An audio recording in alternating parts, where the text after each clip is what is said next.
अब्बास भी हमें ज्वाइन कर चुके हैं। अमीर अब्बास, पहले तो मैं आपको खुशामदीद कहूँगी और दूसरा मुझे ये बताएगा कि अभी ये इजलास जारी है जिसमें हिकमत अमली जो आगे की है वो तय की जाएगी। फिर दो धड़ों की बातें भी हो रही हैं पीटीआई के अंदर।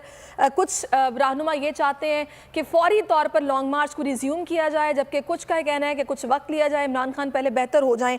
आपके ख्याल में क्या होना चाहिए और आपके पास खबरें क्या आ रही हैं? देखिए, एक तो ये इजलास इसलिए भी अहम है क्योंकि जो आईएसपीआर की तरफ से एक रद्दअमल आया इमरान खान साहब की प्रेस कॉन्फ्रेंस के बाद, उस रद्दअमल का अभी तक इमरान खान ने कोई जवाबी रद्दअमल नहीं दिया। हो सकता है वो आज प्रेस कॉन्फ्रेंस करें और वो आईएसपीआर के स्टेटमेंट का जवाब दें। अगर वो जवाब देंगे तो असल खबर वो है कि वो इसको किस पैराए में लेते हैं और वो किस सख्त अंदाज में इसका जवाब देते हैं। क्योंकि आपको याद होगा जब डीजी आईएसपीआर और डीजी आईएसआई ने प्रेस कॉन्फ्रेंस की थी तो उस प्रेस कॉन्फ्रेंस का उन्होंने उसी रोज से जवाब नहीं दिया, लेकिन उससे अगले रोज उन्होंने कंटेनर पे उसका बहुत सख्त रद्दअमल दिया था। तो बिल्कुल उन्होंने इसका सख्त रद्दअमल दिया था। अच्छा, कि अब आज दूसरी तरफ आ जाते हैं लॉन्ग मार्च के हवाले से। जो मैंने आपसे पहले भी सवाल किया, कुछ रहनुमा ये चाहते हैं कि फ़िलहाल रुक जाएं, कुछ ये चाहते हैं फ़ौरी रिज्यूम किया जाए। और इमरान खान ने घर जाने से पहले ये इजलास भी शौकत खानम में बुला लिया, फिर आज प्रेस कॉन्फ्रेंस भी मुतवक्के है। आगे के लाहेमल का ऐलान अभी नहीं पता आज करते हैं या कल करते हैं। जो मोमेंटम बना हुआ था वो मोमेंटम उसी तरह चले, उसके लिए आपको क्या लग रहा है कि इमरान खान क्या डिसीजन ले सकते हैं?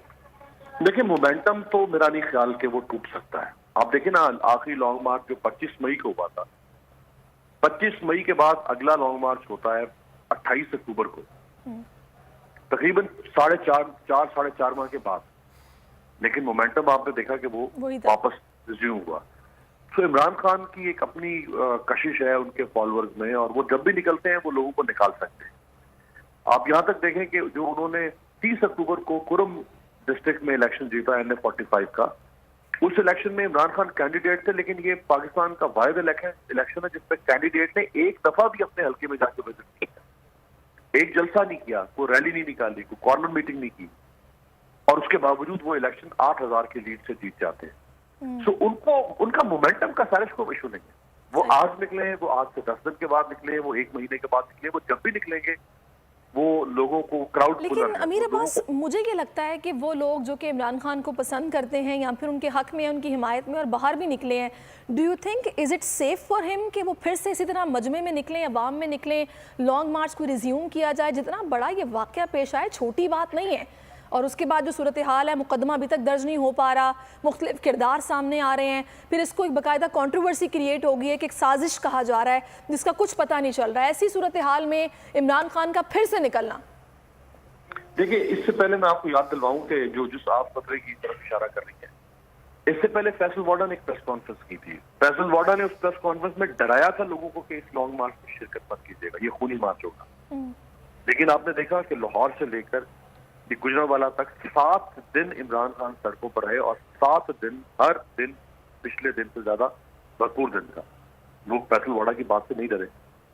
2 और हादसा हो गए, एक ट्रैफिक हादसा हो गया, एक हमारी जो काफी रिपोर्टर उसका हादसा हो गया, इसके बावजूद लोग बाहर निकले।